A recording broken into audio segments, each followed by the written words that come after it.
আমরা Canter observation গুলো করতেছিলাম। সেটা হচ্ছে যে আমি শুরু রিভাইজ করে লাস্টে দিয়ে যাবো, এরপরে হয়তো ইভ্যালুয়েশন অফ সিম্পটম, লক্ষণের মূল্যায়ন নিয়ে হয়তো কিছু কথা বলবো। আর আরেকটা গুরুত্বপূর্ণ বিষয়টা নিয়ে কথা বলা নিয়ে করছিলাম, সেটা হচ্ছে মেডিসিনের প্রয়োগ পদ্ধতি সম্পর্কে ক্যান্ট থেকে আলোচনা করবেন। আচ্ছা, আমরা প্রথমত দেখেছিলাম যে prolonged aggravation with final decline of the patient, যে দীর্ঘদিন ধরে রোগীর বৃদ্ধি এবং শেষ পর্যন্ত পেশেন্টটা কোলাপস অবস্থা করতেছে, এটা একদম পুরো বিছানায় পড়ে যাচ্ছে। এই অবস্থার মধ্যে আমরা দেখতে পেলাম যে ভাইটাল ফোর্স এতই উইক যে কোনো ওষুধ নিতে পারতেছে না, এই জন্য দীর্ঘদিন ধরে রোগ বাড়ছে। এখানে ক্ষেত্রে হাই পটেন্সি দেওয়া উচিত না, একদম লো পটেন্সি ব্যবহার করা উচিত, বা এটা হতে পারে যে রোগটা সারার অবস্থায় নেই। আর 2 নম্বর অবজারভেশন আমরা দেখেছিলাম যে দীর্ঘকালীন ধরে কোনো রোগ বাড়তেছে না, এরপর থেকে আস্তে আস্তে মানে পেশেন্ট ভালোর দিকে যাচ্ছে। প্রথমত রোগটা খুব ভালো পরিমাণে বাড়ছে, এরপরে এটা আস্তে আস্তে আস্তে আস্তে এটা ভালোর দিকে যাচ্ছে, এটা গুড সাইন। এখন বিষয় হচ্ছে যে এখানের মধ্যে বডির মধ্যে যে টিস্যু যে চেঞ্জ হইলে ভাইটাল ফোর্স সেটাকে রিকভার করার চেষ্টা করতেছে। আর এই ক্ষেত্রে ক্যান্টের অবজারভেশন হচ্ছে এটা অবস্থায় যে ওষুধের মানে পেশেন্টের দিকে খেয়াল রাখতে হবে, যেমন ওষুধ বারবার ওষুধ প্রয়োগের ক্ষেত্রে একটু সময় নিতে হবে, যতদিন ওষুধ কাজ করবে ততদিন কোনো ওষুধ না দেওয়া। এটার সাথে মেলিসিমাল স্কেলের স্ট্রং কন্ট্রাডিকশন আছে।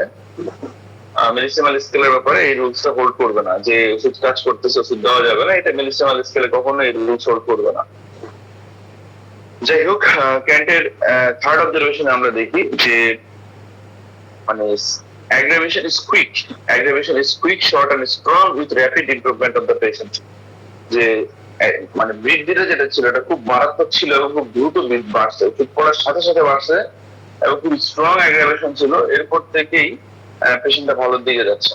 তখন বুঝতে হবে ভাইটাল ফোর্স খুবই স্ট্রং কোনো কাজ করতেছে এবং কোনো প্রয়োজনীয় ভিতরের মধ্যে কোনো ইম্পর্টেন্ট কোনো অর্গানের চেঞ্জ হয় না, such as the liver, kidney, brain, এই সমস্ত অর্গান গুলো এফেক্টেড হয় নাই, এই কারণে ভাইটাল ফোর্স রিয়েক্ট করতেছে। এবং এই ক্ষেত্রে যে রোগটা আরম্ভ হবে এটা দীর্ঘস্থায়ী হবে। এই বৃদ্ধিকে হোমিওপ্যাথিক অ্যাগ্রাভেশনের বিশেষাঙ্গ মনে করা যেতে পারে।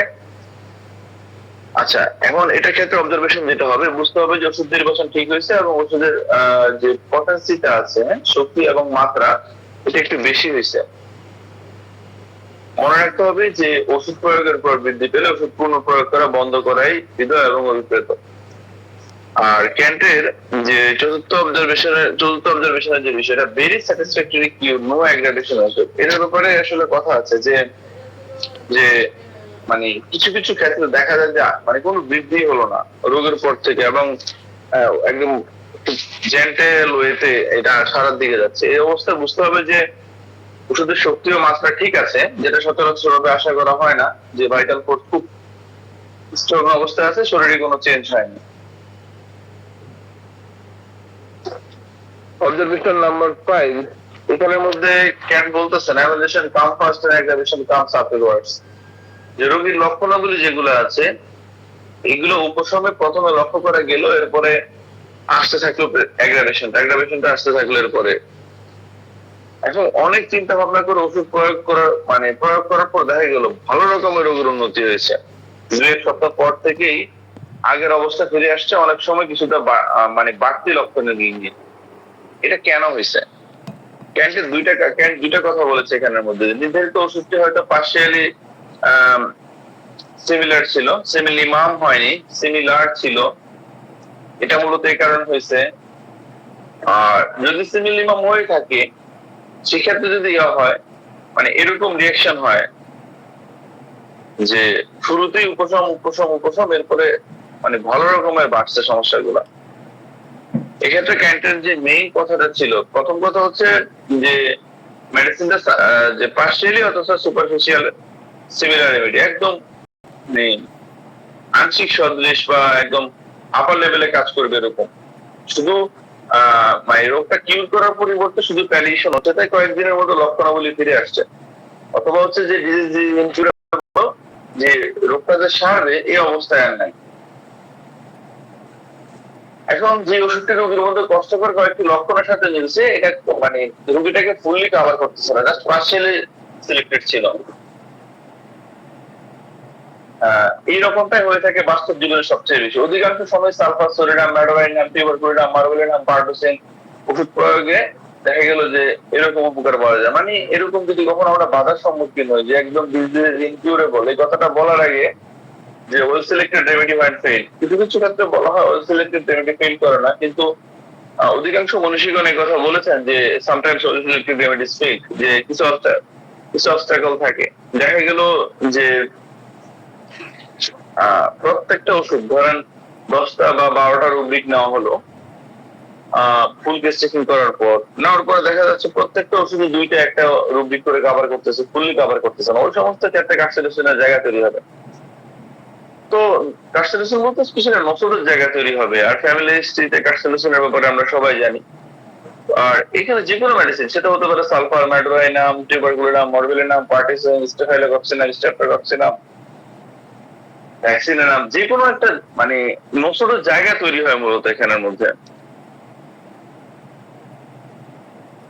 অনেক সময় দেখা যায় যে although the intervenes of the patient, তাহলে দেখা যায় অনেক হাইপোটেন্সি দরকার হয়, যে সুনির্বাচিত সত্যি হয়েছে, নতুন পরীক্ষা নিরীক্ষার মাধ্যমে দেখা যায় আবার হাইপোটেন্সিটা একটু হাইপোটেন্সি দিলে এই ক্ষেত্রে আরো ভালো কাজ করে। যাই হোক, এই অবজারভেশনের ব্যাপারে সোজা কথা হচ্ছে এটা, যে যদি আমরা একদম মেইন সামারির কথা বলি, যে ফিফথ অবজারভেশনের মধ্যে যে সুনির্বাচিত অ্যান্টিমায়াজমেটিক ওষুধ 2-1টা ডোজ দিলে কাজ আসে, কিন্তু মানে উপশম দেওয়া যায় পেশেন্টটাকে। কিছু কিছু ক্ষেত্রে দেখা যায় হাইপোটেন্সি ব্যবহার করতে হয় এবং লং টাইম ধরে যাতে সেটা কাজ করে। আর রোগীটি সারবে না, আমি আবার এক কথা বলতেছিলাম যে ডিজিজ ইনকিউরেবল, এই কথাটা বলার আগে অন্তত 1000 বার ভাবতে হবে। সেক্ষেত্রে সবটাই নির্ভর করতেছে অভিজ্ঞতা এবং বিচক্ষণতার উপরে। ক্যান্টের observation number 6, too short relief of the symptoms, মানে একদম খুব কম সময়ের জন্য, খুবই কম সময়ের জন্য রিলিফ দিচ্ছে, একদম খুবই কম সময়ের জন্য।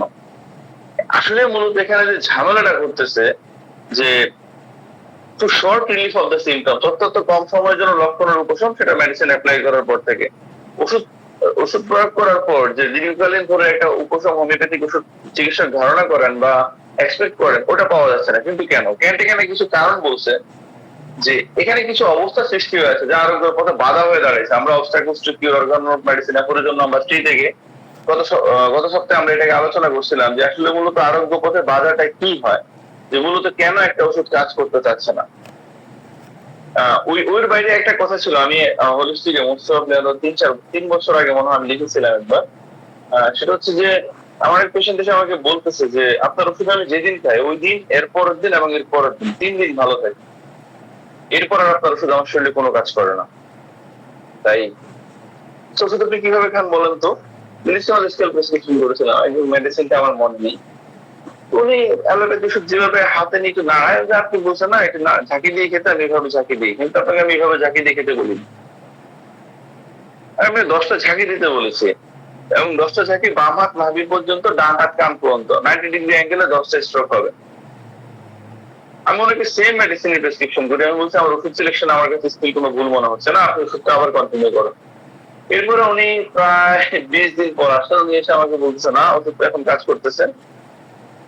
জি এক্সাক্ট, কারণ ভাইটাল ফোর্স, আমাদের ভাইটাল ফোর্স সেম পটেন্সি গ্রহণ করে না, সেম পটেন্সি ভাইটাল ফোর্স বারবার সেটা মানে সেম পাওয়ারটা ভাইটাল ফোর্স অ্যাকসেপ্ট করে না। 10টা স্ট্রোকের মাধ্যমে ওষুধের শক্তি পরিবর্তিত হয়, যার ফলে ওষুধটা কাজ করে এবং ভাইটাল ফোর্সকে বারবার ইরিটেট করে। মিলিসিমাল স্কেলের ক্ষেত্রে তো আমরা দেখা গেল রেগুলার ডোজ দেয়, সেন্টিসিমাল স্কেলের ক্ষেত্রে দেখা গেল হয়তো কোনো স্কিন এরাপশনের পেশেন্টকে আমি হয়তো সালফার 6 বা 30 একটা ডোজ দিলাম, একটা ডোজ দেওয়ার পরবর্তী সময় আর কোনো রিপিটেশন এক্ষেত্রে হয় না। কিন্তু অন্যান্য উইদাউট স্কিন এরাপশনের ক্ষেত্রে স্বাভাবিকভাবে দেখা যায় যে 2টা ডোজ, দেখা যায় 30 2বার রিপিট করা হলো, আবার আসার পরে ওই 30টাকে প্রথমে আমি 10টা স্ট্রোক দিয়ে দিলে 10, পেশেন্ট দিচ্ছে 20টা 30টা, আমি যদি আবার এই 35টা স্ট্রোক দিয়ে পেশেন্টকে দিয়ে দিই, একটু কষ্টসাধ্য, কিন্তু এরপরে 30 পটেন্সি দিয়ে আবার কাজ করবে 100% শিওর। আবার 200টা যাওয়া, 200 রিপিট করা, এভাবে এভাবে হয়তো কেসের দিকে আগানো যেতে পারে। যাই হোক, তো অবস্টাকলস এর যে আরোগ্যের ব্যাপারে যে বাধা যেগুলোর ব্যাপারে আমরা কথা বলছিলাম, যে অবস্টাকলস টু কিউর, আরোগ্য পদ্ধতি কেন কাজ করতেছে না, মূলত মেইন সমস্যাটা কোথায় হচ্ছে, এই ব্যাপারে কিছু জিনিস বলার আছে। যে এখানে আমরা এর আগেও বলেছিলাম যে যেখানের মধ্যে খুব শর্ট সময়ের জন্য কাজ করতেছে, আরোগ্য পথে কোনো বাধা পড়তেছে, পেশেন্ট এমন কোনো লাইফস্টাইল ফলো করতেছে যেখানের মধ্যে পেশেন্ট একদম বিছানায় পড়ে যাওয়ার মতো অবস্থা তৈরি করতেছে, বা ওষুধ কাজ করতে পারতেছে না মূলত এই কারণে। আচ্ছা, এবং যে হয়তো কোনো ধাতুগত কোনো কারণ আছে এর পিছনে, ধরা যাক যে তার ফ্যামিলি কেউ আছে যেখানে মধ্যে কি গনোরিয়া বা সিফিলিস আক্রান্ত হয়েছিল, ওই ক্ষেত্রে হয়তো বা যে ইন্টারকারেন্ট কোনো মেডিসিন হয়তো এই জায়গাটাকে তুলে দিতে পারে, বা হতে পারে সে কোনো যে জর্দা বা হচ্ছে মানে তামাক জাতীয় কোনো দ্রব্য সে খাইতেছে, কোনো সিগারেট সে নিচ্ছে, এক্ষেত্রে আরোগ্য পথে বাধা পড়তেছে।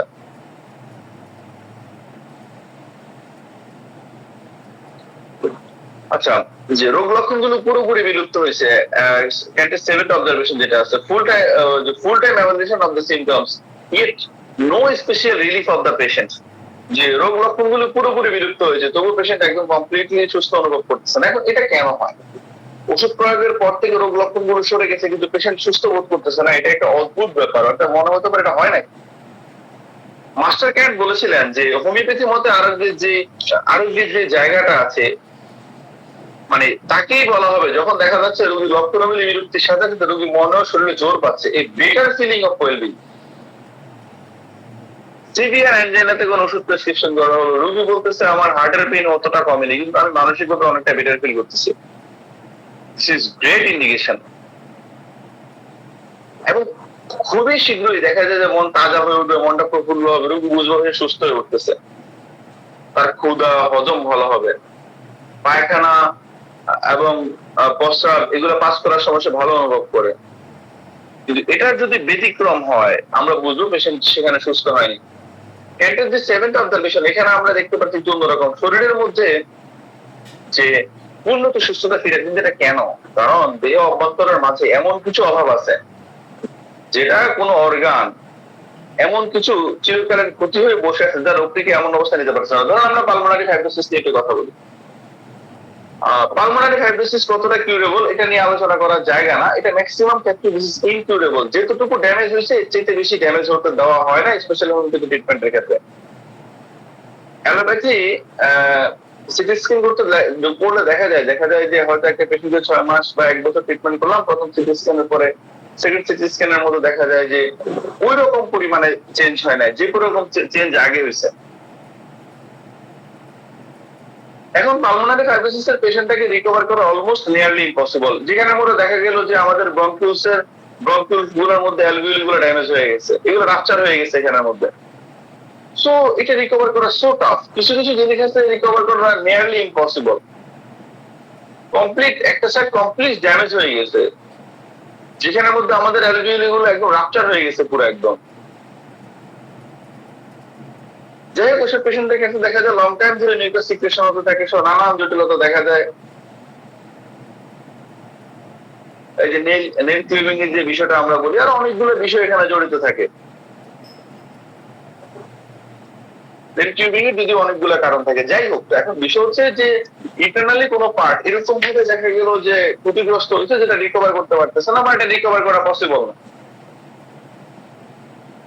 ওষুধ নির্বাচনে এসব অবস্থা সঠিক হয়েছে, পর্যাপ্ত সময় দিচ্ছে, কাজও করতেছে, লক্ষণগুলি চলে গেছে, রোগী সম্পূর্ণ সুস্থ হতে পারতেছে না, রোগটি পুরোপুরি সারবে না বা সারবার নয়। মানে কিছু জিনিস আছে মানে নিয়ারলি ইম্পসিবল, বলা যায় যে কিছু জিনিস অলমোস্ট সারে না।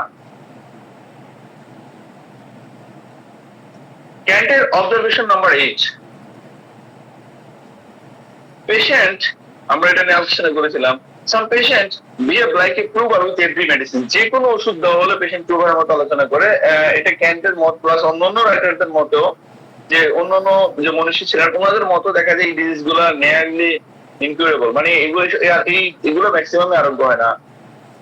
দেখা গেল যে কোনো মেডিসিন, হালকা থেকে হালকা একটু মেডিসিন তার বডিতে গেলে রিয়েক্ট করতেছে, যে কোনো মেডিসিন দেওয়া হোক না কেন।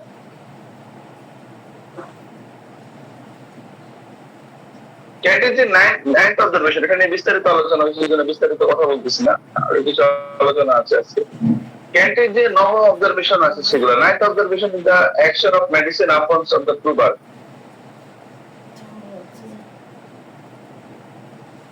আচ্ছা, সুস্থ প্রুভারের মতো প্রুভিং এর দ্বারা সবসময় উপকৃত হয়ে থাকেন যদি এই প্রুভিং সঠিক পদ্ধতিতে হয়ে থাকে। প্রুভার যদি ধাতুগত বৈশিষ্ট্য কনস্টিটিউশনাল স্টেট পরিষ্কার ভাবে লক্ষ্য করলে দেখা যায় যে যে যেগুলো সঠিকভাবে লিপিবদ্ধ করা দরকার ও পরবর্তীকালের জন্য, কারণ কনস্টিটিউশনাল স্টেটের প্রুভিং এর পর যদি কোনো পরিবর্তন হয়ে থাকে তাও সেই মানে প্রযুক্ত প্রুভিং লক্ষণ হিসেবে গণ্য করা যেতে পারে। মনে রাখা উচিত যে ড্রাগ প্রুভিং এর ক্ষেত্রে দেখা গেল এটা নিখুঁত সম্পন্ন হওয়া উচিত। কিছুদিন আগে একটা মেডিসিন নিজের উপরে প্রুভিং করছিলাম, আমি খুবই মাজা ব্যথায় কষ্ট পাইছি এবং আমি কয়েকদিন উঠতে পারিনি, আমার খুবই কষ্ট হয়েছে।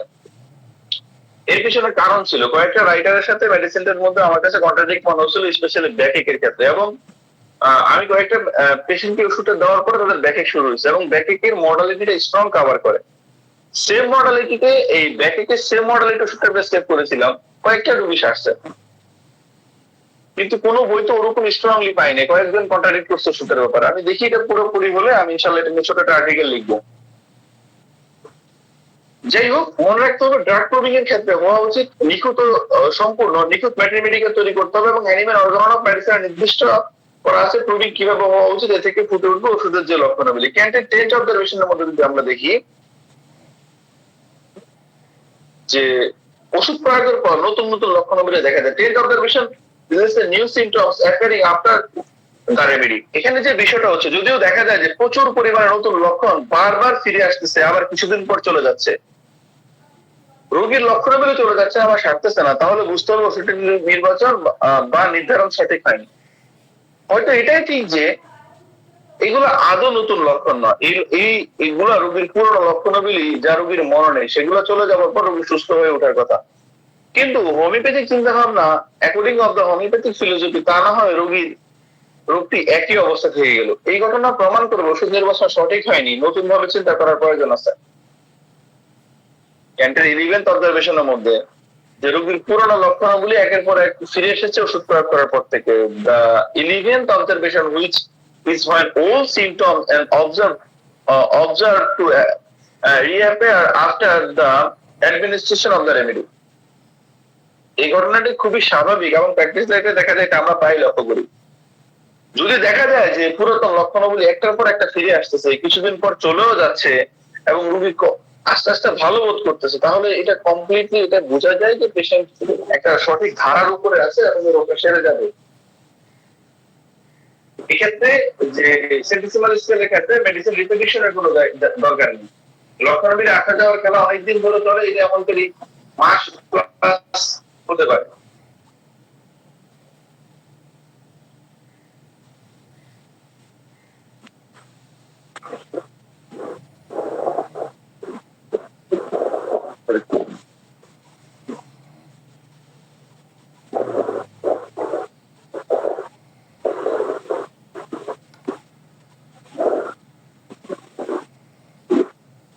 লক্ষ্য করতে হবে যে ল অফ কিউ যেটাকে আমরা বলি, যে এটা ফলো করতেছে কিনা। এই ডিরেকশন যদি ফলো না করে যত ভালো প্রেসক্রিপশনই হোক না কেন, এটা সঠিক আরেকটা ধারার দিকে যাচ্ছে না, এটা 100% শিওর। দেখা গেল যে যে লক্ষণাবলী মাথা থেকে পায়ের দিকে উপর থেকে নিচে যাচ্ছে কিনা, দেহের ইম্পর্টেন্ট অর্গান থেকে লেস ইম্পর্টেন্ট অর্গানকে আক্রান্ত করতেছে কিনা, দেহের ভিতরের সিম্পটম গুলো বাইরে উঠে আসতেছে কিনা। এই কারণেই রোগটি সারার শর্ত থাকে, যেটা এই শর্তগুলো নিয়েই এডিংস ল অফ কিল গঠিত আমরা জানি। আর এই কারণে হোমিওপ্যাথি ওষুধ প্রয়োগের পর থেকে দেহে অভ্যন্তরে কোনো ভারী অসুখ বা কম পড়ে চামড়ার কোনো অসুখ দেখা দিলে আমরা হোমিওপ্যাথিরা দেখা যায় যে শুভ এবং এটাকে খুব ভালো বলে মনে করি। যদি দেখা যায় পুরোনো লক্ষণ চলে না গিয়ে ওষুধ চলে না গিয়ে চেকেই গেল, তাহলে ওষুধকে পুনঃপ্রয়োগের দরকার হতে পারে বা নতুন করে ওষুধ নির্বাচনের প্রয়োজন হতে পারে। 12 অবজারভেশনের মধ্যে সিমটমস টেক রং কোর্সেস, যে ওষুধের লক্ষণাবলী উল্টা পথে চলতে ওষুধ প্রয়োগের পর থেকে। এর ব্যাপারে যে ক্যান্ট যে ব্যাখ্যাটা করছেন, মাস্টার ক্যান্টের ব্যাখ্যাটা হচ্ছে এখানে এরকম যে রোগটি সারার পর থেকে একটা নিয়মমাফিক ধারা আছে, সেটা হচ্ছে যে রোগটির পর লক্ষণগুলো মাথা থেকে পায়ের নিচের দিকে নামবে, হেড টু ডাউনওয়ার্ডস, এবং দেহ অভ্যন্তর থেকে বাইরের দিকে যাবে, ফ্রম সেন্টার টু পেরিফেরিতে যাবে, from more vital organ to less vital organ of the body, যে গুরুত্বপূর্ণ অর্গান থেকে যেগুলো কম গুরুত্বপূর্ণ, দেখেন যে হার্ট, ফুসফুস, ব্রেইন, লিভার, স্প্লিন, এগুলা ছেড়ে বাইরের দিকে আসবে। যদি দেখা যায় যে উল্টো পথে প্রসারিত হচ্ছে তাহলে বুঝতে হবে ওকে সারার কথা না, বরঞ্চ রোগীটাকে দিয়ে ঢেলে দিচ্ছে। এবং এই ক্ষেত্রে মাস্টার বলেছেন যে অ্যান্টিডোট করা উচিত।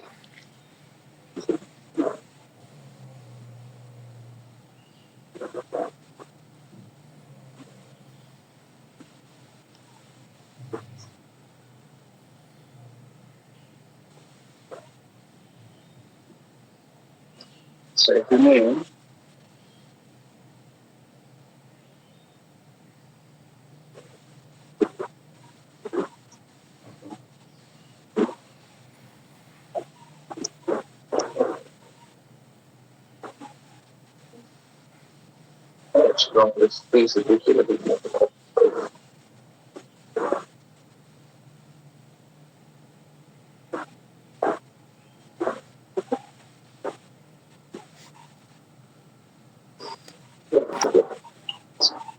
যাই হোক, তাহলে এটা যদি একদম সামারি আমরা জানি, আমরা এটা বলে শেষ করতে পারি যে এক্ষেত্রে এটা বলা যায় যে হোমিও ওষুধ প্রয়োগের পর থেকে কম সময়ের জন্য রোগের বৃদ্ধি, এরপরে উপশম, এটা সবসময় ভালো। বিপরীত দিক থেকে, বিপরীত পক্ষ থেকে যে রোগের বৃদ্ধি দীর্ঘকাল বৃদ্ধি হয়, সে সঙ্গে যদি দুর্বল হতে থাকে, কাতর হতে থাকে, এটাকে অ্যান্টিডোট করা উচিত। কারণ যে হেরিংস এর যে ল অফ কিউ সেটা মেনে চলবে না, সেটাকে আমরা অ্যান্টিডোট করবো, সেটাকে আমরা বাধা দেওয়ার চেষ্টা করবো। কারণ সেটা পেশেন্ট থেকে না সারে আরো খারাপ দিকে নিয়ে যাবে। যে ওষুধটি প্রয়োগের পর থেকে কোনো অ্যাগ্রাভেশন দেখা দিলে এটা বুঝতে হবে ডিজিজের অ্যাগ্রাভেশন না হোমিওপ্যাথিক মেডিসিনের অ্যাগ্রাভেশন হচ্ছে সেটা। যদি সেটা মনে হয় হোমিওপ্যাথিক বৃদ্ধি হলে কোনো ওষুধ না দিয়ে অপেক্ষা করা ভালো। ওয়েট অ্যান্ড অবজার্ভ, আর কয়েক ঘন্টা বা কয়েকদিনের মধ্যে সেটা বৃদ্ধি দূর হবে, পেশেন্ট ভালো হয়ে উঠবে। আর হোমিওপ্যাথিক বুঝবার যে উপায়টা যেটা হচ্ছে সেটা হচ্ছে যে রোগী নিজেই বলবে আমি ভালো আছি, আগের মতো দুর্বল অনুভব হচ্ছে না, কিন্তু সমস্যাগুলো কমে। সোজা কথা হচ্ছে এটা পেশেন্ট ফিজিক্যালি বেটার ফিল করবে এবং মেন্টালি বেটার ফিল করবে। ফিজিক্যালি না হলেও specially mentally patient better feel করবে, আগের থেকে পেশেন্ট একটু শক্তি পাবে, স্টুল ইউরিন ঠিক মতো পাস হবে, ঘুমের পরিমাণটা একটু বাড়বে। এই অবজারভেশন গুলাই ইন্ডিকেট করবে সেটা। আর নাইট্রিক অ্যাসিডের পেশেন্ট যদি হয় এগুলো আর বোঝাটা আর লাগবে না। এক্সাক্ট নাইট্রিক অ্যাসিড কাজ করলে একটা বলে কি ওষুধ দিচ্ছেন, কোনো কাজ হয় না, স্পেশাল নাইট্রিক অ্যাসিড।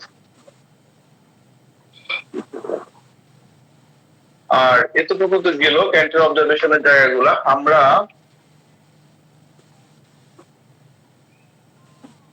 ক্যান্টার লেজারাইটিস থেকে একটু ওষুধের প্রয়োগ পদ্ধতি সম্পর্কে একটু আলোচনা করি।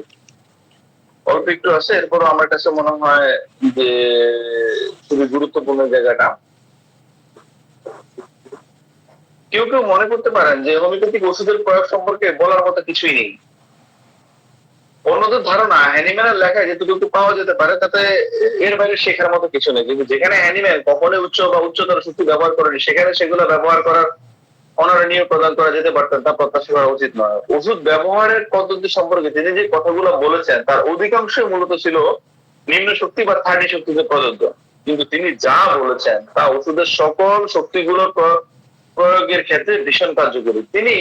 কিন্তু তিনি যে সাধারণ নিয়মগুলো দিয়েছিলেন তা সেই সময়টাতে তিনি মানে যে শক্তিতে ওষুধগুলো প্রদান করতে পারতেন সেই বিবেচনা থেকে বেশি কিছু সম্ভব ছিল না। সকল প্রকারের পশুশক্তি, কনস্টিটিউশন, অর্থানুভূতি, বিভিন্ন মাত্রাগুলোর ব্যাপারে অভিজ্ঞতা একদম উত্তম পর্যবেক্ষণকারী নিশ্চল নিয়ম তৈরি করা থেকে প্রতিহত করে, যা নিজের এবং অন্যদের দ্বারা অনুসৃত হতে পারে।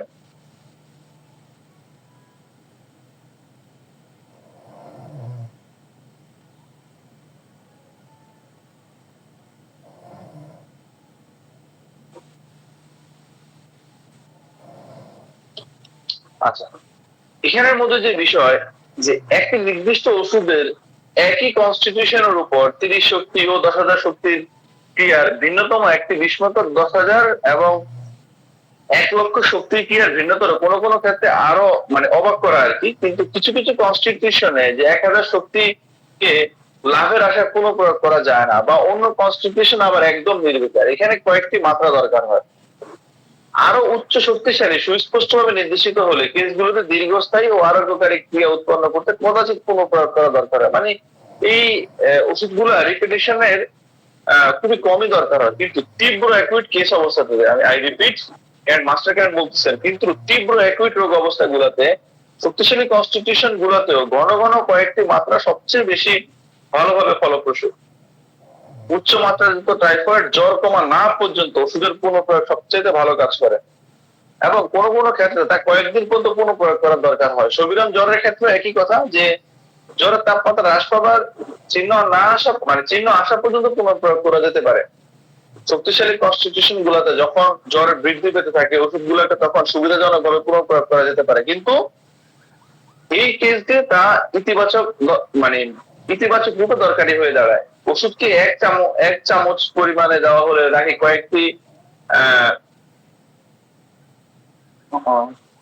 কয়েকটি দানা জিহ্বায় দেওয়া হলো সেটা কোনো ব্যাপার না, ফলাফল একই। আর এখানে বিষয় হচ্ছে যে মেডিসিনটা সবসময় ডাইলেট করে দেওয়া।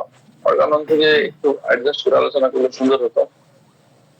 যে কোনো মেডিসিন সরাসরি ড্রাই ফর্মে না দিয়ে ডাইলেট করে দেওয়া। এখন ড্রাই ডোজের বিষয়টা ওই জায়গাটা ভিন্ন। এখন বিষয়টা হচ্ছে আমাদের ওষুধগুলো নার্ভের স্নায়ুর উপরে কাজ করে। তো যখন একটা প্রফেসিভ গ্লোবিউল, যখন আমরা হয়তো 1 গ্রাম ডিডব্লিউ এর মধ্যে একটা গ্লোবিউল ব্যবহার করলাম, হতে পারে সেটা ব্রায়োনিয়া 36, হতে পারে 6C, হতে পারে 1M, যেটাই হোক একটা গ্লোবিউল আমরা ব্যবহার করলাম, ওখানের মধ্যে হয়তো কয়েক ফোঁটা হয়তো আরএস দিলাম, দিয়ে হয়তো 10টা ছাঁকি দিয়ে পেশেন্টকে খাওয়ার জন্য দিলাম। এটা যতটা কাজ করবে একটা গ্লোবিউল আরো অনেক বেশি স্লো কাজ করবে। মাস্টার ক্যান্ট এখানে বলতেছিলেন যে কারো কারো ধারণা যে দু একটি ক্ষুদ্র দানা প্রদান করলে ওষুধ অপেক্ষাকৃত মৃদুক্রিয়া নিশ্চিত করা সম্ভব হবে, কিন্তু এটি ধোঁকা খাওয়ার মতো ধারণা। এটি আদৌ যদি কোনো কাজ করে তাহলে একটি দানা সত্যি 10টি দানার মতো প্রবল, আর কয়েকটি দানা পানিতে গোলানো হয় তা 1 চামচ রোগীকে প্রদান করা হলে সেখান থেকে প্রতিটি চামচের মাত্রা ওষুধ চূর্ণটিকে একসাথে দেওয়ার মতো শক্তিশালীর উপর কাজ করবে, এবং এই শক্তিগুলো পুরোটা পানিকে একসাথে পান করানো হয়, সেটা তো 1 চামচের সাথে শক্তিশালী আরোগ্যকারী বা বৃদ্ধিপ্রাপ্ত ক্ষমতা থাকবে না। এখানে কিছু কন্ট্রাডিকশন আছে। যাই হোক, ওষুধ যখন একটি বিরতি দিয়ে প্রদান করা হয় তা আরোগ্যকারী ক্ষমতা বৃদ্ধি পায় এবং বিচক্ষণতার সাথে ওষুধ প্রয়োগ বন্ধ করাটা নিরাপদ হতে পারে। একটি ওষুধ ইতিবাচক ক্রিয়া অর্জিত হলে ওষুধটি প্রদান সবসময় স্থগিত করা উচিত। ওয়েট অবজার্ভের যে বিষয়টা, ওই ব্যাপারটা নিয়ে আলোচনা করছে যে ওষুধ তখন চালিয়ে যাওয়ার ধরনের সবচেয়ে বেশি অনিষ্টকর সাধিত হতে পারে। সুতরাং বাহ্যিকভাবে যে মাত্রা প্রয়োগ করার সময় সর্বোন্নত ধরনের অনুশীলন না, বরঞ্চ সবসময় সামষ্টিকভাবে একক ক্রিয়া অন্বেষণ করতে হবে। সঠিক পর্যবেক্ষক শীঘ্রই জেনে যাবেন যে কেসটিকে একক মাত্রা দিয়ে সুরক্ষিত করতে হবে নাকি একাধিক মাত্রা লাগবে। এটা আসলে এক্সপিরিয়েন্সের উপরে ডিপেন্ড করে, কিন্তু একবার তা সুরক্ষিত হলে এখানে আর প্রদত্ত ওষুধের পরে অপেক্ষা করার এই নিয়মটি কখনোই কোনো ব্যতিক্রম নেই। তরুণ জাতের যন্ত্রণাগুলো এবং জরুরি অবস্থাগুলোতে উপরের উল্লেখিত কর্ম পরিকল্পনা সবচেয়ে ভালোভাবে উপযুক্ত হয়। ক্রনিক রোগগুলোর জন্য প্রথমে প্রেসক্রিপশনটিতে একক শুষ্ক মাত্রা জিহ্বাটিতে প্রদান করলে এবং এই যাবৎ উত্তম বলে দেখা গেছে। এখন বিষয় হচ্ছে এখানে মাস্টার ক্যান্ট যে কথাটা বলছেন যে সঠিক পর্যবেক্ষক শীঘ্রই জেনে যাবেন যে কেসটিতে একক মাত্রা দিয়ে সুরক্ষিত করতে হবে নাকি মাত্রা কয়েকটা ক্রম লাগতে পারে। হয়তো এটা হতে পারে যে একবার ওষুধ প্রয়োগ করা হলো, এরপর আর ওষুধের দরকার হচ্ছে না। এটা প্রেসক্রাইবারের উপরে ডিপেন্ড করতেছে। অথবা ক্রনিক রোগগুলোর জন্য দেখা যায় প্রেসক্রিপশনটা দেখা যায় একটা ড্রাই ডোজ জিহ্বাতে দিলে অনেক ক্ষেত্রে দেখা যায় এটা বেটার বলে মনে হয়। এটা আসলে একজন প্রেসক্রাইবার ডিসাইড করবে যে আমার এখন কি করা উচিত। যেখানে 30 ও 200 শক্তিগুলো ব্যবহার হয়, উচ্চ শক্তিগুলো ব্যবহারের চাইতে বরঞ্চ সেখানে ওষুধটি পানিতে প্রদান করা প্রয়োজন। উচ্চতর শক্তিগুলো সেখানে মৃদুতর আরোগ্য ক্রিয়া বর্তমান কাজে অত্যন্ত স্নায়বিক ও উত্তেজিত ঘটনা নারী, শিশু এবং কিছু কিছু পুরুষের ক্ষেত্রে প্রযোজ্য। ক্রনিক রোগগুলোর অত্যানুভূতির সমস্ত স্তরগুলোর সাথে মানানসই করার জন্য চিকিৎসক অবশ্যই গভীর ক্রিয়াশীল ওষুধগুলো 30, 200, 1M, 10M, 50M, সিএম ওষুধগুলো সংরক্ষণ করে রাখতে হবে। বহু ক্রনিক রোগীর ক্ষেত্রে এখানে লক্ষণগুলোর সাথে নির্দিষ্ট ওষুধগুলোর মানানসই হয়, সেটি সিমিলিমাম হয়, যেখানে একটি শক্তি যতটা আরোগ্য সম্পাদন করতে পারবে, দীর্ঘ বিরতি প্রদত্ত তার 2 বা 3টি মাত্রা সেটুকু সম্পন্ন করতে পারবে। এরপর অবশ্যই আরো হায়ার পটেন্সি নির্বাচন করতে হবে। পিঠের দিকে শক্তিগুলো থেকে চিকিৎসা শুরু করলে ক্রমান্বয়ে উচ্চতর শক্তিতে যাওয়াই ভালো। সেক্ষেত্রে শক্তির পরিবর্তন একদম নতুন ও গভীর আরোগ্য ক্রিয়া নিয়ে আসে। ওকে। আর কারো কারো কথা হচ্ছে যে একবারে উচ্চ শক্তিতে যাও, একবারে পুরো কাজটি করে ফেলো, কিন্তু এভাবে মানে আরোগ্য ক্রিয়া সম্পন্ন হবে এই ধারণা আদৌ সত্য নয় যে একবার হাইপারটেনশন বা রোগী ভালো হয়ে যাবে। মাস্টার ক্যান্ট বলতেছে এটা আদৌ সত্য নয়। বহু ক্রনিক রোগ অবস্থায় রোগীকে বাধ্যতামূলক ভাবে এই রোগটি অধীনে দীর্ঘ সময় ধরে রাখতে হয়। মানে একটা ওষুধের আন্ডারে হয়তো রোগীকে দীর্ঘ সময় ধরে রাখতে হয়। সে ওষুধটি তখন অবশ্যই এমন ভাবে নিয়ন্ত্রিত হতে হবে যাতে আরোগ্যকারী ক্রিয়াটি বাধা না হয়। এক্ষেত্রে অবিরাম ক্রিয়াটি যে পরিমিতি বোধযুক্ত পদ্ধতি সবচেয়ে উত্তম রূপে নিশ্চিত হয়। এই উপায়ে আরোগ্য ক্রিয়া সবসময় মৃদু ও উগ্রতাহীন ও স্থায়ী হয়। আর অন্যদিকে যেখানে মধ্যে দুর্বল ও অতিমাত্রা অত্যানুভূতি মানে রোগীর মানে সেন্সিটিভিটিটা খুবই হাই, যে কোনো মেডিসিনে রিয়েক্ট করে বসে বা মেডিসিন রিয়েক্ট করার ইয়েটা তার একটু বেশি, প্রবণতাটা বেশি, এসব ক্ষেত্রে বলা হচ্ছে যে আমরা প্রাচীন লক্ষণ ও উপসর্গগুলো প্রবল ভাবে দ্রুত গতিতে ফিরিয়ে আনি, যে ভিত্তিতে থাকা মায়াজমকে নির্মূল করার জন্য হলো, তখন লম্বা সময় জুড়ে আরোগ্যকারী ক্রিয়াটিকে টিকিয়ে রাখতে ব্যর্থ হই। প্রদত্ত ওষুধ সৃষ্ট বৃদ্ধি বা শখকে এড়িয়ে যাওয়ার জন্য কেউ কেউ ওষুধটি রাতে প্রদান করে, কেউ সকালে।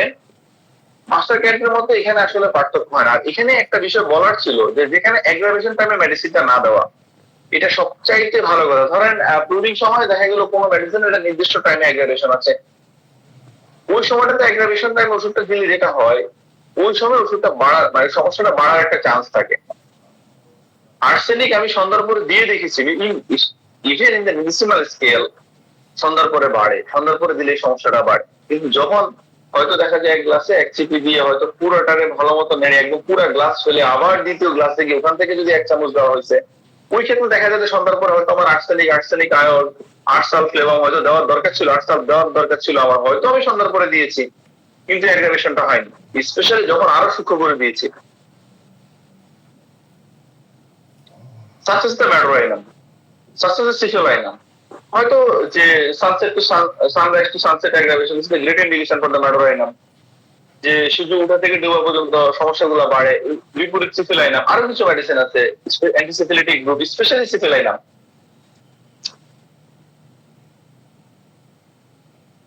ওই সময়টা তো ওষুধগুলো না দেওয়া। এখন কেউ যদি সিফিলাইনাম রাতে দিতে চায় এক্ষেত্রে আমার কিছু বলার নেই, কিন্তু না দেওয়াটা উত্তম। কেউ যদি মিনিসিমাল হোক সেন্টিসিমাল হোক ম্যাডোরাইনাম দিনে দিতেছে আমার কিছু বলার নেই, কিন্তু আমি রাতে দিই।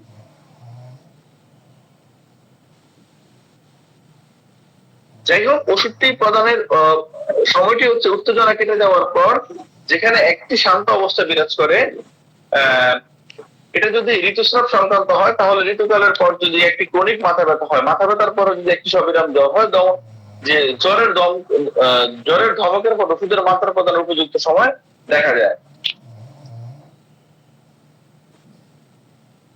আর ক্যান্টের এই জায়গাটা বলে শেষ করবো, সেটা হচ্ছে যে লক্ষণের পরিবর্তন হলে আগের ওষুধ বন্ধ করতে হবে, কারণ তখন কেসটির আর তখন তার হোমিওপ্যাথিক থাকে না। সুতরাং এই ধরনের ক্রিয়াই করুক না কেন আরোগ্য হতে পারে না, বরং আরো ক্ষতিকর হতে পারে। সিমটম বারবার চেঞ্জ হয়ে যাচ্ছে, সেটা হয়তো আগে কখনো রোগীর ছিল না। ওই ক্ষেত্রে বলা হচ্ছে যে অত্যানুভূতি রোগীকে সবসময় একক মাত্রা ওষুধ দেওয়া হলো তার লক্ষণের পরিবর্তন সূচনা লগ্নে অনুভব করতে পারে, এবং সাধারণ প্র্যাকটিসের ব্যাপারটি মাথায় রেখে করাই সবচেয়ে বেশি নিরাপদ।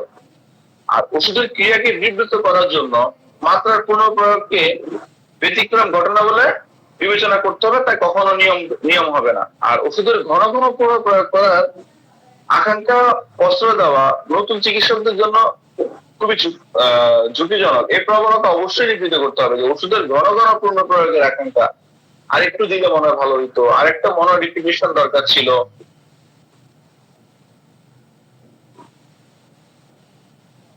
যে চিকিৎসক সবাইকে ওষুধ পানিতে গুলে প্রদান করেন তিনি বহু অর্থনবতী রোগীর কষ্টের কারণ হবেন, কারণ তার কাছে মনে হবে রোগ আরো বাজে দিকে যাচ্ছে। তার ওষুধ প্রয়োগ স্থগিত করা উচিত, সেখানে তিনি ওষুধ পরিবর্তন করে বসবেন। ওষুধের শক্তি যত উঠছে সেই ওষুধের পুনঃপ্রয়োগ দ্বারা বৃদ্ধি তত প্রবল ভাবে ঘটায়। মানে ওষুধ যত হাই পটেন্সি, যত রিপিটেশন হবে, ডিজিজটা অ্যাগ্রাভেশন করার একটা প্রবণতা তৈরি হয় তখন। আর গ্রামের লোকজন দেখা গেল ওষুধের অপ্রয়োজনীয় পুনঃপ্রয়োগ ও স্থূল ওষুধের ক্রিয়া অধিক সহ্য করতে পারবে, কারণ হচ্ছে তাদের ভাইটাল ফোর্স স্বাভাবিকের শহরের মানুষের তুলনায় অনেক বেশি স্ট্রং। শহরের মানুষ কম হাঁটে, আর্টিফিশিয়াল ফুড গুলো বেশি খায়, রেস্টুরেন্টে যায়, বার্গার, পিৎজা বা এই টাইপ ফুড গুলো ওরা বেশি খায়। আর গ্রামের মানুষের ক্ষেত্রে এগুলোর প্রবণতা তুলনামূলক অনেকটাই কম। এরা ন্যাচারাল খাবার খায়, এরা অত্যাধিক পরিমাণে হাঁটাহাঁটি করে, এরা শারীরিক পরিশ্রম করে বেশি। স্যার এখানে যদি কেউ কিছু বলতেন বলেন, আর না হলে আমি একটা ছোট মেডিসিন আলোচনা করে আমার আলোচনা এই টানবো স্যার। ঈদের মধ্যে কারো কিছু বলার থাকে বলতে পারেন।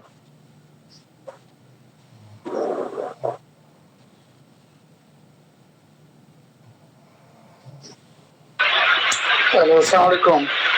আসসালামু আলাইকুম। জি স্যার, কেমন আছেন? আলহামদুলিল্লাহ স্যার, ভালো। ভালো আছেন স্যার? আপনি কিন্তু আমার কিছু জিগাইবেন না কিন্তু স্যার, আমি সংযোজন করতে গেছি। আল্লাহ,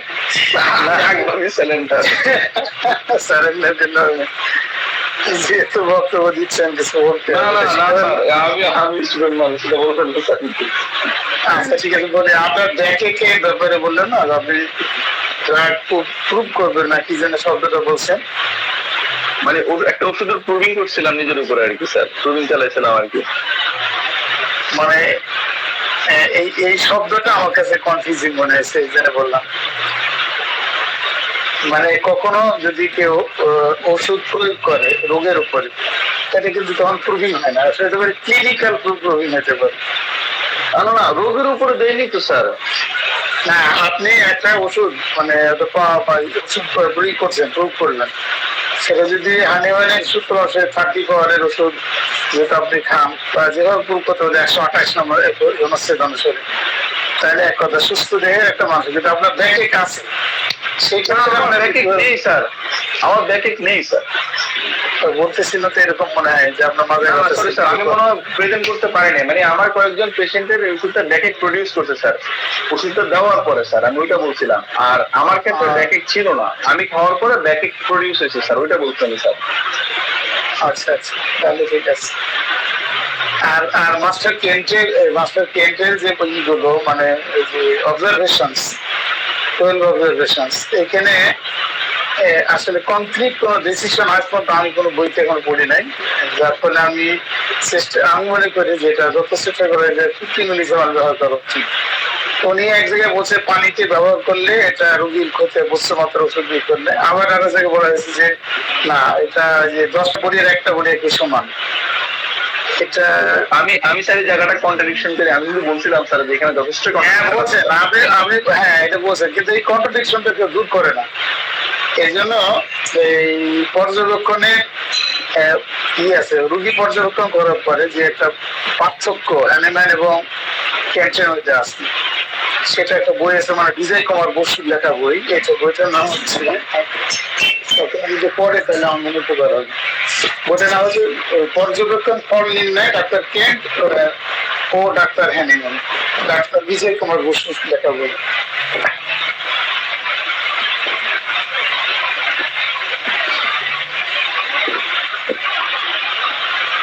আমি ক্লিয়ার করতে পারছি কিনা কথাটা? জি জি জি স্যার, জি স্যার। ঠিক আছে স্যার, আসলে আসলে এটাই সত্য কথা যে লিখেছে স্যার। আমি আমার স্যার গত সপ্তাহে আপনি ছিলেন স্যার, আমি যখন কথা বলতেছিলাম আমি বারবার একটা কথা বলতেছিলাম স্যার, যে এই ক্ষেত্রে একটা মেডিসিন সিলেক্ট করতে স্যার মাথা থাকে না স্যার একটা রোগী দেখার ক্ষেত্রে। এখন তারপরে যদি আমি বলি আমার পটেন্সি 30 দেওয়া উচিত হয় না, আমার মনে 200 দেওয়া দরকার ছিল, 200 না দিয়ে মনে 1 দেওয়া উচিত ছিল, এটা আমার ভালো লাগে না। অনেকে হয়তো এটা অনেকের জন্য সহজ, কিন্তু এটা আমার জন্য অনেক বেশি কঠিন স্যার। আবির আসুন স্যার। জি জি, ঠিক আছে। আচ্ছা, সেজন্য বলতেছি যে আমরা যখন আলোচনা করতেছি তখন একটা কমপ্লিট একটা ডিসিশন আসে।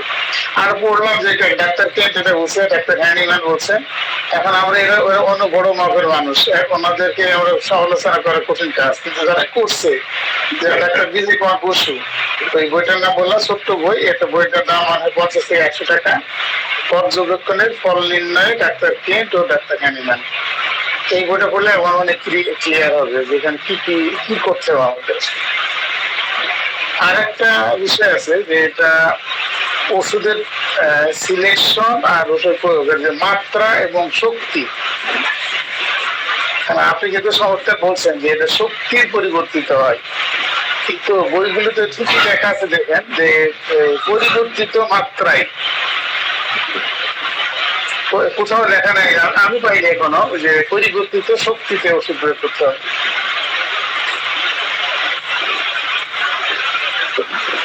আমি কি ক্লিয়ার করতে পারলাম কিনা? জি জি জি স্যার, জি স্যার। বইটা কি বলে, পর্যবেক্ষণের পরনায় নাকি? স্যার একটা ছবি দিয়ে দিন, আপনার হাতে যদি সময় থাকে স্যার, আমাদের হলিস্ট থেকে একটা ছবি দিয়ে দিন স্যার। আচ্ছা, দিয়ে দেবো। এই পর্যবেক্ষণের ফল নির্ণয়ে ডাক্তার কেন্ট ও ডাক্তার হ্যানিম্যান, রাইটার হচ্ছে ডাক্তার বিজয় কুমার বসু।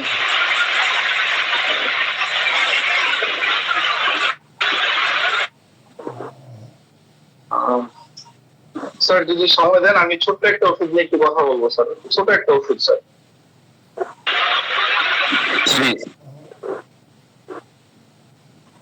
আচ্ছা, বিসমিল্লাহির রহমানির রহিম। ওষুধটা হচ্ছে অ্যালার্জিস সেরেনিকা। আর ওষুধটা সম্পর্কে আমার ইন্টারেস্টের আসলে শেষ নাই বলতে এই কারণে আমি বলি, আমাদের এদিকে প্রথম প্রথম শুনতাম যে ইনফার্টিলিটি কেসে ওষুধটা দিলে বেবি কনসিভ হয়, এবং দেখা গেল অনেকে দেখতাম এই ওষুধটা অ্যাকাউন্ট দিয়ে 1800-2000 টাকা রাখতো। আমি টাকার অঙ্কটা কেন বলতেছি, মানে ওরা এটাকে অলমোস্ট স্পেসিফিক বলে যে এটা ইনফার্টিলিটির জন্য 100% মানে কার্যকরী ওষুধ। পরে হোমিওপ্যাথি নিয়ে তখন আমি অত ভালো ধারণা ছিল না, এখন যত ভালো আছে তা না, তবে বেসিকটা আছে মনে হয়। তো ওই সময় আমি চিন্তা করলাম যে সুস্থ মানবদের যদি লক্ষণটা উৎপাদন করতে না পারে এটা সারাইবে কিভাবে? হোমিওপ্যাথিক বেসিক যে আছে, আমি তো বেসিক থেকে সরতে পারি না, যা করি আর আমি নাই করি। আমি তো বেসিক থেকে কখনোই নেভার কখনোই বেসিক থেকে আমি করতে পারি না, আমার তো বেসিকে থাকা লাগবে। তো পরবর্তীতে ওষুধটা সম্পর্কে বিস্তারিত করি। আমার একজন স্যার, উনি আমাকে ওষুধটা একদম অনেক সময় নিয়ে পড়িয়েছিলেন। যাই হোক, আমি ওষুধটা নিয়ে একটু আলোচনা করি, স্পেশালি বড়িকে থেকে। যদি হাতে বড়ি থাকে একটু খুলে রাখতে পারেন। আর আমি সবসময় বলি, আমি স্টুডেন্ট মানুষ, আমি আগেই স্যালেন্ডার করি। আমি তো শুধু স্যারদের সামনে হয়তো নিজের জানা বিষয়গুলো হয়তো শেয়ার করি, এর বাইরে কিছুই না। দেখুন, অ্যালেক্টিস সেরেনোসা বড়িকে 23 পেজে আছে, নেটেও দেখতে পারেন, এখানে অনেকগুলো ওয়েবসাইটের মধ্যে এটা আছে, বা কারো কাছে যদি ফায়ারফ্লাই প্রাইম থাকে তাও দেখতে পারেন। এই অ্যানিমিক রিল্যাক্স কন্ডিশন, শুরুতে যদি আমি একটু একটা মালা গাঁথি, পেশেন্টটা অ্যানিমিক, পেশেন্টটা রিল্যাক্সড, স্পেশালি মহিলাদের ক্ষেত্রে। দেখুন, বড়ির যে জায়গাটা মেনশন করতেছে, একটা anaemic women with relax condition, specially in the females, মহিলাদের মধ্যে portray this remedy. The patient tired all time and suffers from prolapse, liquoria, rectal distress, etc. তাহলে আমার রুগীটা কেমন হবে ইলেকট্রিশিয়ান? রুগীটা অ্যানিমিক হবে, রিল্যাক্স হবে, স্পেশালি এই রুগীটার এটা কে হতে পারে? স্পেশালি সেটা একজন মহিলা হতে পারে, যেটা ওষুধটাকে নির্দেশ করে। পেশেন্টের ভাষ্যটা কি থাকে এখানের ক্ষেত্রে? আমি আমার যদি বলি যে আন্টি যদি সব জায়গায় হয়তো বললো, আমি এই ক্ষেত্রে আমি কেন জানি টুক দিচ্ছি। এই ক্ষেত্রে দেখা যায় যে ইন প্রেগনেন্ট উইমেনদের ক্ষেত্রে স্পেশাল আমি ওষুধটা ব্যবহার করি, সেটা হয়তো 3C 6C, এই ক্ষেত্রে লো ফর্মে একদম লো 3 6 অথবা 2X, এই ক্ষেত্রে ব্যবহার করি ওষুধটা আমি। একটা অ্যানিমিক উইমেন যে আমাকে বলতেছে যে আমার অলওয়েজ টায়ার্ড লাগে, সবসময় নিজের ক্লান্ত লাগে, যে যদি প্রেগনেন্ট নাও হয়, অন্য কোনো পেশেন্ট হলো দেখি যে সব সময় বলতেছে যে feeling too much tired and patient is anaemic, suffers from the leucorrhoea rectal distress. যদি সে কোনো শ্বাসস্রাবের কোনো সমস্যায় ভুগে, রেক্টাল ডিস্ট্রেসে ভুগে বা ইউটেরাইন প্রোলাপসে ভুগে, সাথে যদি পেশেন্টের অ্যানিমিয়া থাকে এবং রোগী যদি বলে সবসময় টায়ার্ড লাগে, অধিকাংশ ক্ষেত্রে অ্যালার্জিসের একটা স্পেস তৈরি হয়, অধিকাংশ ক্ষেত্রেই। স্যার আমার কথাটা কি শোনা যাচ্ছে?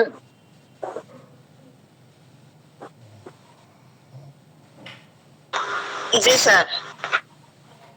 আচ্ছা, তার ওষুধটার নাম কি বললেন যেন? এলট্রিস ফেরিনোসা।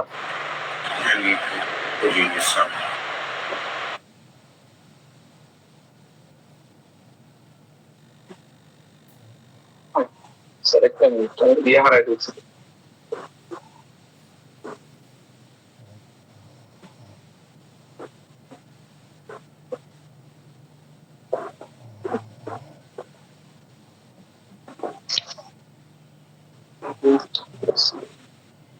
স্যার একটু সময় নিচ্ছি, মনে করছি।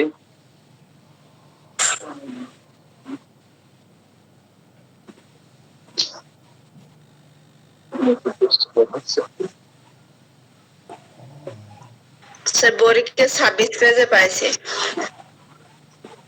জি জি, একটু সময় দিন প্লিজ। আমাদের সেটা ইয়ে ছিল, এটা আমি হারাই ফেলছি। একটু সময় দিন দয়া করে।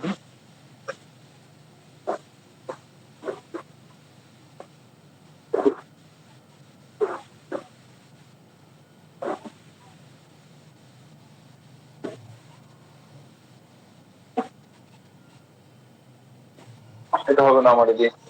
আচ্ছা দেখুন, এখানে যে পাওয়ার এন্ড এনার্জি উইকেন্ড, যে মেন্টাল পাওয়ার এবং মেন্টাল এনার্জি এটা খুব দুর্বল হয়ে পড়ে, confused feeling, can not concentrate, সে কোনো কিছুতে মন মন দিতে পারে না, যে ফেন্টিং উইথ ভার্টিগো। দেখুন প্রেগনেন্ট মায়েদের ক্ষেত্রে আমি মূলত এটা ব্যবহারের যে জায়গাটার কথা বলতেছিলাম, একটা পেশেন্ট অ্যানিমিক, কম, সব সময় দুর্বল দুর্বল অনুভব করতেছেন, সাথে যদি কোনো লিকুরিয়া বা রেক্টাল ডিস্ট্রেস থাকে, আমরা এক্ষেত্রে অবশ্যই একটাবার হলে চিন্তা করতে পারি পেশেন্টটা খুবই উইক থাকে, সে খুবই কনফিউজ থাকে, সে কোনো কিছুতেই মনোযোগ দিতে পারতেছে না। এবং প্রেগনেন্সির আরেকটা গুরুত্বপূর্ণ জিনিস হচ্ছে যে মোশন সিকনেস, যে ভার্টিগোর একটা বিষয় থাকে, প্রায় সময় তার মাথা ঘুরায়। দেখেন অনেকটা প্রেগনেন্ট মায়েদের ক্ষেত্রে ওষুধটা মিলে যায়। আমি আমি ক্ষমা করতে, আমি তো বলতে চাইছিলাম প্রেগনেন্ট ওমেন হলে এটা হলি আইএলটিস দেওয়ার জন্য। আমি বলছি অনেক ক্ষেত্রে এটার একটা জায়গা তৈরি হয় এবং সেটা আমি ব্যবহার করি। দেখুন ডিসগাস্ট ফর ফুড, ওই সময় প্রেগনেন্সির মধ্যে, প্রেগনেন্ট সময় মূলত কি হয়, বিটিএসসিজি পরিমাণটা বেড়ে যায়, তাই তো? ওকে, বিটিএসসিজি যখন বেড়ে যায় তখন ডাইজেস্টিভ প্রসেসটা খুব স্লো হয়ে যায়। একটা মা ঠিক মতো তখন খাবার খেতে পারে না, তার ডাইজেশনের মধ্যে প্রবলেম দেখা দেয়, এটা কমন।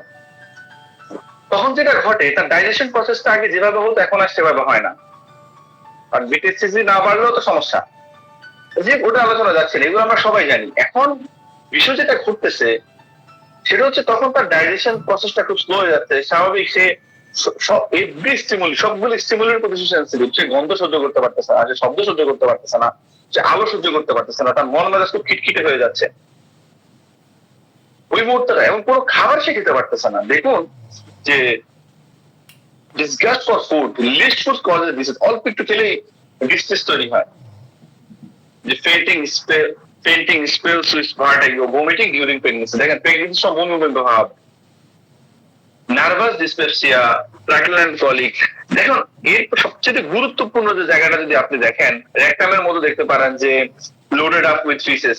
দেখেন প্রেগনেন্সির সময় কনস্টিপেশনটাও কমন, ওই যে ডাইজেশন প্রসেসটা মূলত স্লো হওয়ার কারণে হয়, প্লাস ইনঅ্যাক্টিভিটি থাকে পেশেন্ট গুলা, স্পেশালি যদি অ্যালোপিসের জায়গাটা তৈরি হয়, দেখা গেল সে সবসময় উইক থাকে। দেখুন ডাইজেশন প্রসেসটা একটা বিশাল একটা প্রসেস। কোন একটা মানুষ কনস্টিপেশনে সাফার করতেছে, যদি পর্যাপ্ত পরিমাণে না ঘুমায়, আপনি দেখুন পথের যে বিষয়টা, পেশেন্ট ম্যানেজমেন্টের যে বিষয়টা, এটা খুবই ইম্পর্টেন্ট। একটা মা সে এসে আমাকে বলতেছে যে বাবা আমি তো ঘুমাতে পারতেছি না, আমার ঠিক মতো ঘুম হচ্ছে না, আমার পায়খানাটা ক্লিয়ার হচ্ছে না, আমি ঠিক মতো খেতে পারতেছি না। দেখুন আপনি যদি এগুলাকে সুতায় কাটতে না পারেন, তার কনস্টিপেশন সারবে না। হয়তো প্যালিয়েটিভ কোনো ড্রাগ দিয়ে সাময়িকের জন্য করা যেতে পারে, কিন্তু সেটা এই সময় একদম মানে ভালোভাবে পেশেন্টটা ভালো থাকবে না, কিছু কারণ আছে। তাকে পর্যাপ্ত পরিমাণে ঘুমাতে হবে, তাকে পর্যাপ্ত পরিমাণে হাঁটতে হবে। ডাইজেশন প্রসেসটা এতটা ইজি প্রসেস না, কখনোই এতটা ইজি প্রসেস না, একটা সুস্থ মানুষের ক্ষেত্রেও না। আমি হয়তো একটু ভাত খেলাম, ওকে ফাইন, এখন ভাত খাওয়ার পর আমি ইনস্ট্যান্ট শুয়ে গেলাম, এখন এটা কি কোনোভাবে সম্ভব? এগুলো অটো হাঁটতে থাকবে, আমার কিছুটা হলেও তো শারীরিক মুভমেন্ট করা উচিত, আমার একটু হাঁটা উচিত এই মুভমেন্টের মধ্যে। তখন যেটা হবে, পেরিস্টালসিস মুভমেন্টটা তখন ঠিক থাকবে, আমার ডাইজেশন প্রসেসটা ঠিক হবে, পায়খানাটা ঠিক মতো পাস হবে। আমি রাত জাগলাম, আমি অতিরিক্ত দুশ্চিন্তা করলাম, আমি পানির পরিমাণটা কম পেলাম, আমি ঠিক মতো হাঁটাহাঁটি করলাম না, জীবনেও কোনো ওষুধ দিয়ে একে কনস্টিপেশন সারানো যাবে না, নেভার এভার। এখন হোমিওপ্যাথিক ওয়েতে আমরা প্রবণতা নষ্ট করতে পারি, কিন্তু পেশেন্ট যদি আবার সে লাইফস্টাইল চেঞ্জ না করে আগের অবস্থা ফিরে যায়, ইটস কমপ্লিটলি নিয়ারলি ইম্পসিবল। শুধুমাত্র ওষুধ দিয়ে রোগ সারানো মানে আমার কাছে মনে হয় হাস্যকর এবং বোকামি মনে হয়। শুধুমাত্র ওষুধ দিয়ে পেশেন্টের লাইফস্টাইল ঠিক করতে হবে, না হলে খাবারের প্রতি কখনোই কেউ একটা প্রেশারাইজ করতো না।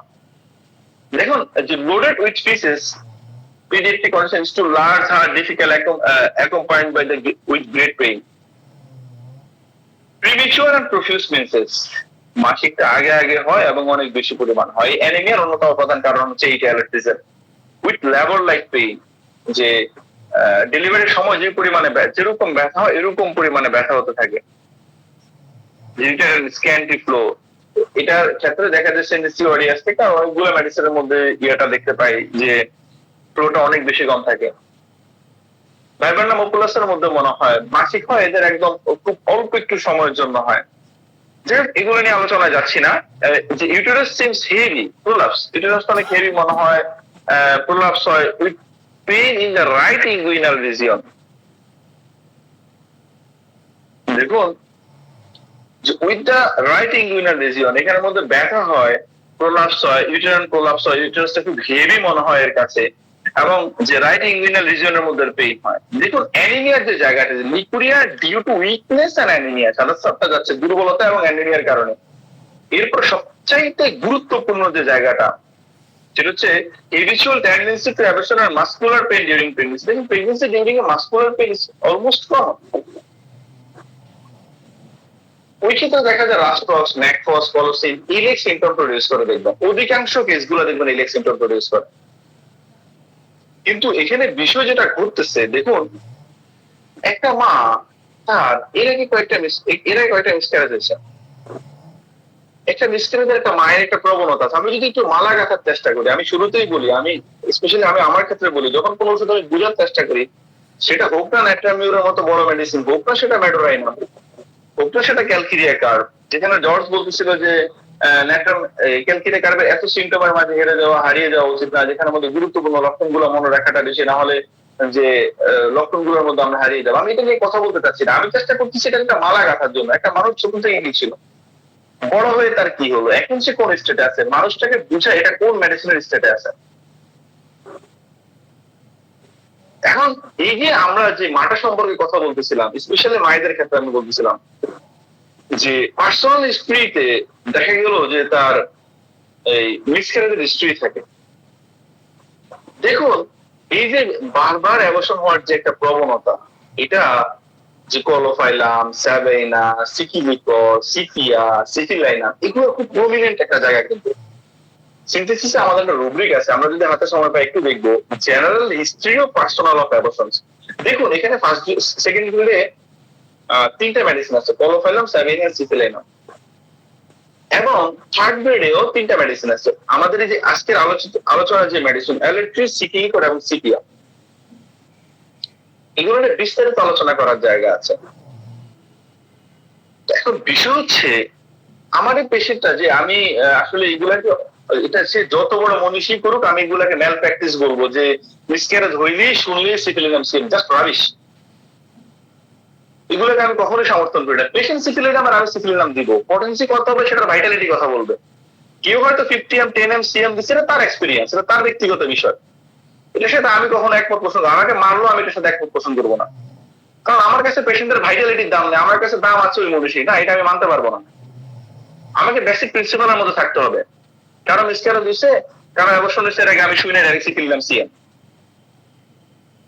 আমি জানি না এটা যৌক্তিকতা কতটুকু। যাই হোক, তো এখন বিষয় হচ্ছে পেশেন্ট সিফিলাইনামের আছে যে সমস্যাগুলো, তার রাতে বাড়তেছে, তার কম্পালসিভ ডিসঅর্ডার আছে, রিচেকের যে বিষয়টা আছে। আমি সোজা কথা হচ্ছে সিফিলাইনাম সম্পর্কে আমরা সবাই জানি।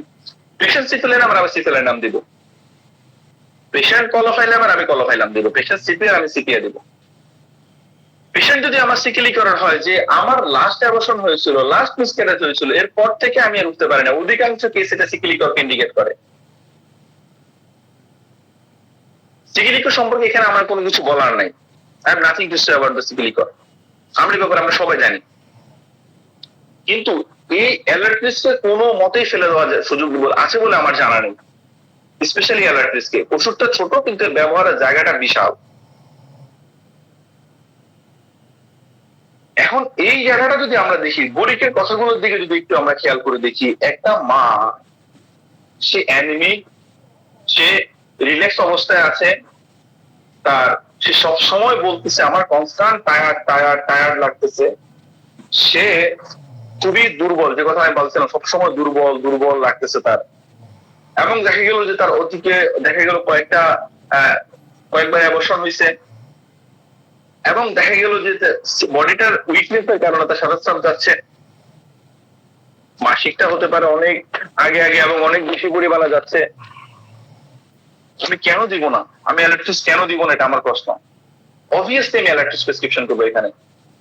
এখন ইনফার্টিলিটির যে কেসগুলো, বাচ্চা হচ্ছে না, যে আমি শুরুতে যে পয়েন্ট থেকে এটা নিয়ে আলোচনা করছিলাম, যে ওরা যে বলতো বাচ্চা না হলেই অ্যালার্ট্রিস, যদি কোনো মার বারবার মিসক্যারেজ, কয়েকবার অ্যাবর্শন হয়েছে কোনো মায়ের ক্ষেত্রে, কয়েকবার, এবং সেই মা অ্যানিমিক, সব সময় তার কাছে টায়ার্ড লাগতেছে, তার মাসিকটা আগে হয়ে যাচ্ছে, অনেক বেশি পরিমাণে হচ্ছে, বা অনেক ক্ষেত্রে পরিমাণে কম হতে পারে, ওই ক্ষেত্রে অবশ্যই একটাবারের জন্য হলো আমরা ইলেকট্রিসকে ভাববো, কোনো সন্দেহ ছাড়া ইলেকট্রিসকে আমরা ভাববো, এবং সেটা ইনফার্টিলিটি কেসকে 100% তুলে দিবে। উইদাউট দিস সিমটম আমি কিভাবে ইলেকট্রিস প্রেসক্রিপশন করি সেটা আসলে আমার জানা নেই। তবে এটার সাথে আরেকটা মেডিসিনকে আমরা যেন কোনো মতেই না বলি, সেলোনিয়াস। বিশাল মেডিসিন এটা, এলোনিয়াসের ব্যবহারের জায়গাটা বিশাল।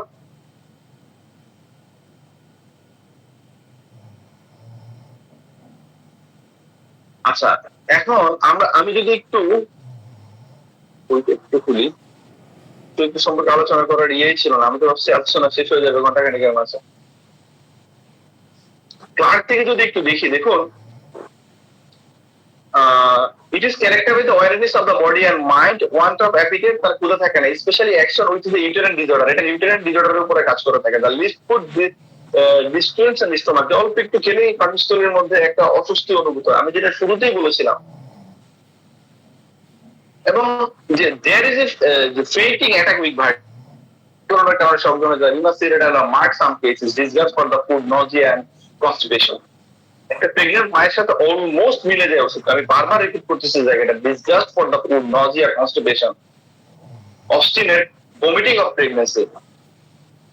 Many symptom appearance of the uterine spare, uterine atony, menses profuse, মাসিকটা অনেক বেশি পরিমাণে হয়, এন্ড প্রিমেচুর আগে হয়ে যায়, labour pain or amenorrhoea, debility from loss of fluid, অতিরিক্ত মাত্রা ফ্লুইড লসের কারণে ডেবিলিটেড হয়ে যায়, যেটা আমরা চাই না, ফসফরিক অ্যাসিড, কার্বোহাইড্রেট সরেদের জায়গা তৈরি হয়। Protein illness, metrorrhagia, black clots, the flushes and weight, liquidity with debility, sterility, habitual tendency to abortion, sensation of the weight and the uterine region, tendency to collapse. দেখুন, habitual tendency to abortion হয়ে যাওয়ার প্রবণতা, infertility, specially female infertility নিয়ে বিশাল আলোচনা আছে, স্যারের আলোচনা করেছেন। কিন্তু বিষয় হচ্ছে এখানের মধ্যে যে ইনফার্টিলিটির ক্ষেত্রে যে ব্যবহারের যে জায়গাটা, আমি কখন সেটা ব্যবহার করতে পারবো বা কখন সেটাকে ভাবা উচিত, এই জায়গাটা একটু ভিন্ন। habitual tendency to abortion, sensation of weight in the uterine region, tendency to collapse, abortion হওয়ার একটা প্রবণতা এর মধ্যে আছে, এই ইউটেরাইন রিজনে ভার অনুভূত হয়, সাথে জরায়ুস্থানচ্যুত, sensation of weight would draw into the bag, it is most suited in the chorionic girls and pregnant women।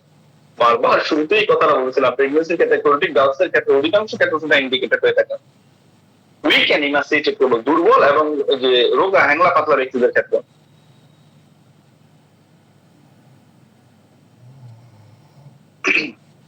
আমরা ফিমেল সিমটমটা একটু দেখি, যে এই জায়গাটা মূলত খুব বেশি গুরুত্বপূর্ণ। Premature and profuse menses with labour like pains, তার মানে এটা ডিসমেনোরিয়ার মধ্যে ব্যবহার করা যাবে, 100% ব্যবহার করা যাবে। ডিসমেনোরিয়াতে যদি আমি জ্যান্থোজেলিয়ামের কথা চিন্তা করি, জ্যান্থোজেলিয়ামের কথা যদি আমি চিন্তা করি, তাহলে দেখা যাবে জ্যান্থোজেলিয়ামের লোয়ার অ্যাবডোমেনে সিভিয়ার পেইন হবে। অ্যাকর্ডিং টু পাঠক, যে জ্যান্থোজেলিয়ামের ক্ষেত্রে কোনো পজিশনে তার উপশম হবে না, নেভার এভার, কোনো মতে উপশম তার হবে না, কোনো পজিশন তার জন্য সুইটেবল না। গরম ম্যাকফস কলোসিসের গরম পানির যে চাপ উঁচু শুয়ে থাকা যে ব্যাপারটা, বা মেডোরাইনামের দেওয়ালের সাথে পাড়া চাপ দিয়ে রাখার যে বিষয়টা, কোনোভাবেই তার উপশম হবে না জ্যান্থোজেলিয়ামের মধ্যে। পেইনটা রেডিয়েট করে থাইয়ে চলে যাবে এবং থাইটার নাম করে দেবে, this is great indication for the xanthoxylum in this প্যানোরিয়া। বাট অ্যালার্ট্রিসের যে জায়গাটা থাকে সেটা হচ্ছে হেভিনেস, ইউটেরাইন রিজনের মধ্যে খুব ভার অনুভূত হয়, তার মাসিকটা আগে হয়, অনেক বেশি পরিমাণ হয়, এবং লেবার লাইক পেইন, এত সিভিয়ার ব্যথা হয়। যে এখানে অবশ্যই মা আছেন, আল্লাহ তাআলা মায়েদেরকে উত্তম পরিণাম দান করুক, যে ওনারা এত পরিমাণে কষ্ট করেন এটা আসলে ভাষায় প্রকাশ করার মতো না। means is too strong with colic, এই যে মাসিকটা আগে কেমন বলে থাকে, স্পেশালি যে রাইট ইনগুইনাল রিজন সম্পর্কে আমরা বলছিলাম, ম্যানোরেজিয়া প্রফিউস ব্ল্যাক যে অনেক যে বেশি পরিমাণ হয়, কালচে কালার হয়ে থাকে। আর সাদা স্রাবের যে বিষয়টা, এখানে সাদা স্রাবের ব্যাপারে মডালিটির ব্যাপারে ক্লার্ক শুধু হোয়াইট স্ট্রেংলি বলছে, সাদা বলছে, যে কোকাসাইটাই বা কিলিবাইক্টোমের মতো যেটা খুব লম্বা হয়ে যায়।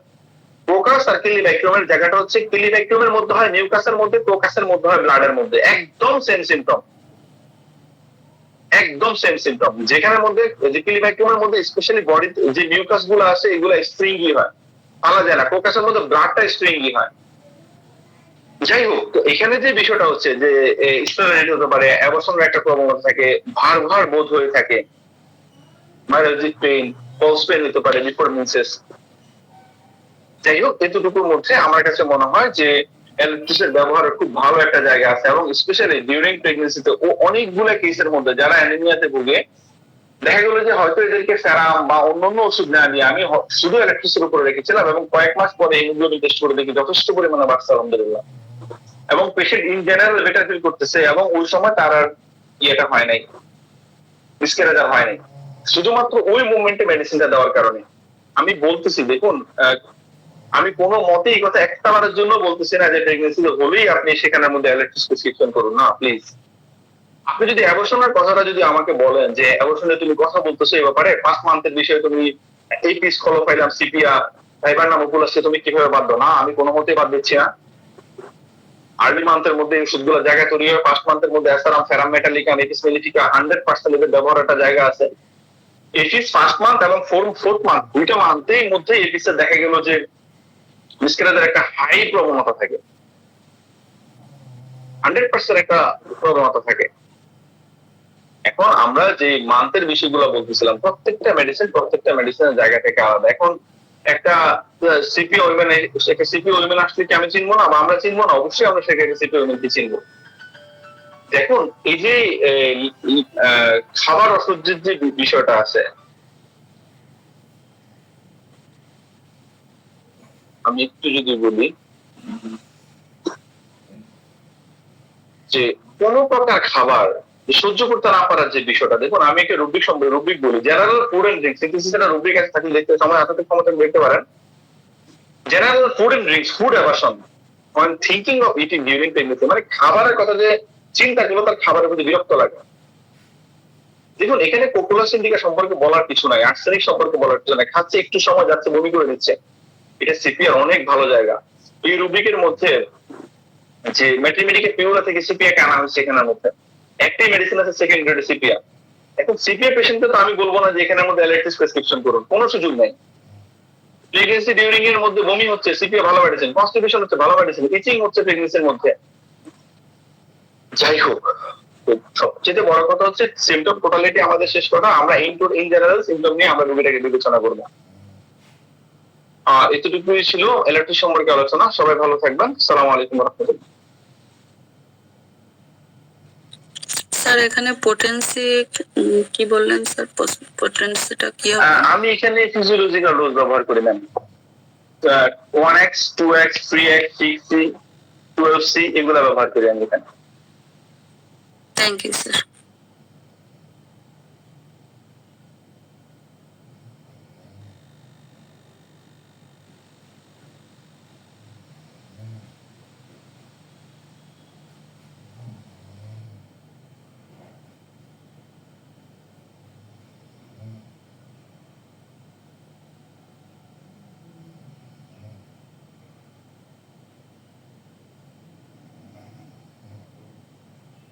স্যার আমি লিভ নিই তাহলে, হ্যাঁ?